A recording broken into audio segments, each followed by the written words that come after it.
Hello and welcome to Knife Delights. This is a response to two different open tags. So every week, our good friend, the Singing Toad, has a Thankful Thursday open tag. And in this, you don't even have to show knives. Just, make a video and tell what you're thankful for. It's a great way to, once a week, sit back and remember all the good things in life and all the people and things that you're thankful for. So, Singing Toad, I want to thank you for this open tag. And in order to be timely, Big J's Knives, good old Jerry just put out an open tag on 10 USA-made Lockback knives. And so that's what I'm going to be showing here. But before I get started, back to the Singing Toad and Thankful Thursday, I just want to thank everybody in this community. I have the most wonderful subscribers and viewers, and without all of your support and your encouragement, I don't know where I would be.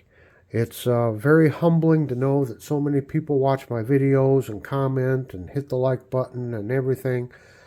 You know, when I started this channel a couple years ago, I never ever thought I'd be where I'm at today. So I just really got to say thank you to viewers, subscribers, and all of the other channels that have been so supportive.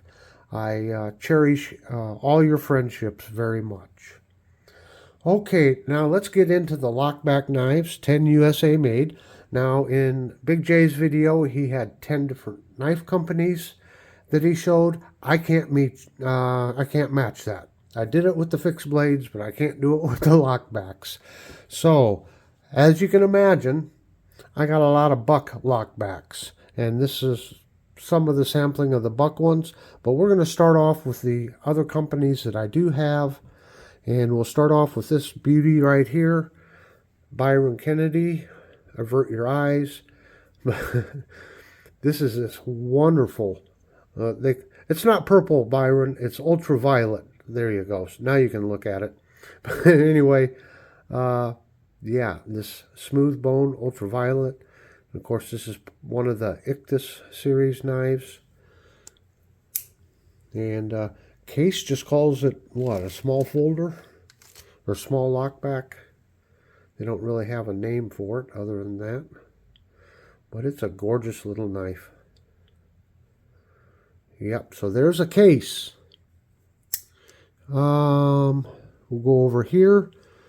I have a couple Frontier. This is a Double Eagle model, the Frontier Double Eagle. And Frontier was aligned by Imperial. So here's an advertising knife. I love that powder horn on there for the Frontier. And then they came out with the Double Eagle series. Yeah. So there's an Imperial Frontier. And then I found another Imperial Frontier. This one here, and it's got the Union Pacific logo on it. Yeah. Look at that. Just another wonderful knife. And this is the P-4 Imperial Stainless. USA, you bet. Okay, I think those are all of my other companies other than Buck. So we'll start with Buck. And this was probably, well, this kind of really got me interested in knife collecting and reinforced my love of Buck knives. This was, well, it was my father-in-law's, my late father-in-law's Buck 112. And I was very blessed to end up with this knife. This is an old one. As you can see, there's no nail nick in the blade. It's an old 2-dot. Yeah. Just a wonderful knife. You can tell he wore it and used it, can't you? Look at that old belt sheath there. Yep. So, a Buck 112. And of course, we can't talk about lockbacks without mentioning and showing the venerable Buck 110. I saw in one of their catalogs here the other day, from back in the 70s, I think it was, they described the Buck 110 as the most copied knife in the world. This happens to be one that's a 120th anniversary edition of Buck knives, 120 years. Just a beautiful knife. You can never go wrong with a 110 or a 112. This knife here started a revolution, though. It sure did. Okay, what else do we got? Of course, after the 110, you got, the 112, and then a whole other variety of knives. This is the Buck 501 Squire. That nice drop point blade there. But you can see it's got the 110 DNA in it, can't you? There's their fingerprint magnets. So yeah, the Buck 501. Oh, here's a modern one. This one was actually gifted to me by John over there at JO Ventures. This is an assisted opening. And it's kind of a mid-lock. Slide that up and lock the blade in place. Slide her back. This is called the Quickfire. I don't believe the Quickfire is made anymore, but what a dandy knife. And thanks again, John. Okay, here is a really neat knife. This is called the Treasury, and I love this little knife. What a gentleman's knife this is. Comes in this little pouch, and this is just a little beauty. Oh, and it has some of the best snap or smoothness. Oh, this thing just, this could almost be a fidget knife. Oh yeah, what a wonderful little knife. Yep, the Treasury. Yep, they don't make it anymore either. There's always so many great knives that aren't made anymore that you sure wish they'd make. Don't you agree? Alright, where did I stop off? Okay, here's another one. This one's from the 90s. Another throwback knife. Check this one out. This is called the Goliath. No nail nick on it. Look at that knife. Yep.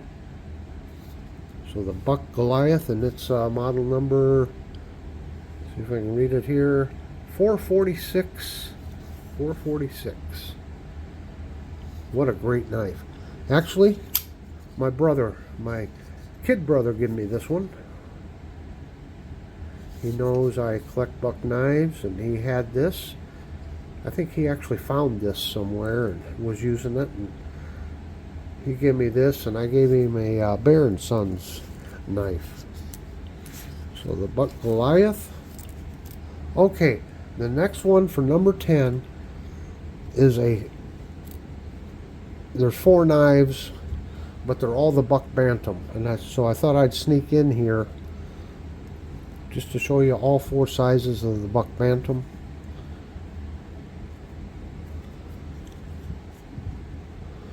You got the largest, next smallest, and the next smallest. So this is number 10, even though there's 4 knives there. And this Bantam series, what a wonderful series of knives these were. They're mid-locks, except for this one is a back lock. But they were great budget knives. They're lightweight, have a great blade shape to them. I don't know about the pocket clip. I don't typically use pocket clips, so I don't know if they're effective or not. But most of these, when they first came out, were $20 or less, I believe. So yeah, just wonderful budget knives. Of course, they all look the same here, just different sizes. This one and this one have a pocket clip. and this one does not. This is a really handy pocket dropper. I've got one that's just in black. Boy, I've carried that one a whole lot. So, yeah.